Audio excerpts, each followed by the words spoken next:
மக்களே 2011க்கு அப்புறம் இப்ப சென்சஸ் எடுக்க போறாங்க and scammers இத பயன்படுத்தி உங்க பேங்க் அக்கவுண்ட்ல இருக்கிற காசை திருடிடுவாங்க. இதை எப்படி முறியடிக்கிறது? இது ஒரு அவேர்னஸ் வீடியோ. தயவு செஞ்சு சீனியர் சிட்டிசன்ஸ், உங்க ஃபேமிலி மெம்பர்ஸ் and எல்லாருக்குமே இந்த வீடியோவை அதிகமா ஷேர் பண்ணுங்க. இந்தியால சென்சஸ் 2011ல எடுத்தாங்க. 15 வருடங்கள் கழித்து இப்ப மறுபடியும் எடுக்க போறாங்க. கோவிட்னால தான் இந்த கேப். phase 1ல கவர்மெண்ட் ஆபீஷியல்ஸ் உங்க வீட்டுக்கு வந்து 33 கேள்விகள் கேட்பாங்க. இந்த கேள்விகளை 3 ஏரியாக்களா பிரிச்சிருக்காங்க. ஏரியா 1ல உங்க பில்டிங் ஓனர்ஷிப், வீட்ல எத்தனை ரூம் இருக்கு, இந்த மாதிரி. ஏரியா 2ல அம்யூனிட்டிஸ், வீட்ல எத்தனை பேர் இருக்காங்க, இன்டர்நெட் கனெக்ஷன், இந்த மாதிரியான கேள்விகள் கேட்பாங்க. ஏரியா 3ல அசெட்ஸ், கார், டிவி, ஸ்கூட்டர், இந்த மாதிரி விஷயங்கள். இத மட்டும் தான் கேட்பாங்க.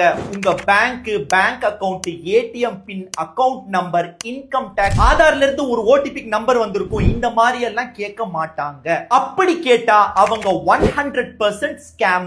ஆமா, இப்போ ஃபேக்கா சென்சஸ் எடுத்துட்டு இருக்கிற ஸ்கேமர்ஸ் சுத்திட்டு இருக்காங்க. சரி, நாம என்ன பண்ணணும்?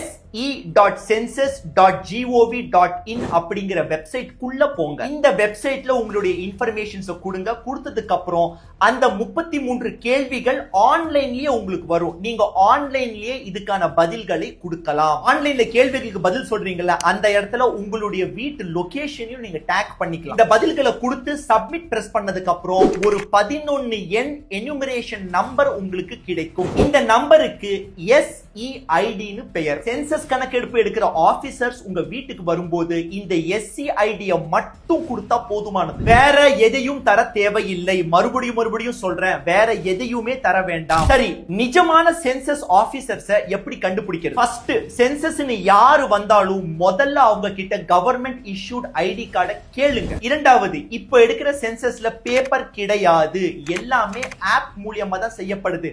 சோ பேப்பர் எடுத்துட்டு வந்தாங்கன்னா அவங்க நிஜமான அதிகாரிகள் அல்ல. ஸ்டெப் நம்பர் 3, ஒரு பைசா, ஒரு சிங்கிள் பைசா கூட நீங்க இவங்களுக்கு தர தேவையில்லை. ATM pin, bank account, OTP, Aadhaar OTP, income tax, GST bill, இந்த மாதிரி உங்களுடைய பணம் சம்பந்தப்பட்ட எந்த டீடைல்ஸையும் தர வேண்டாம், தராதீங்க. மக்களை இந்த வீடியோவை அதிகமா ஷேர் பண்ணுங்க. நன்றி.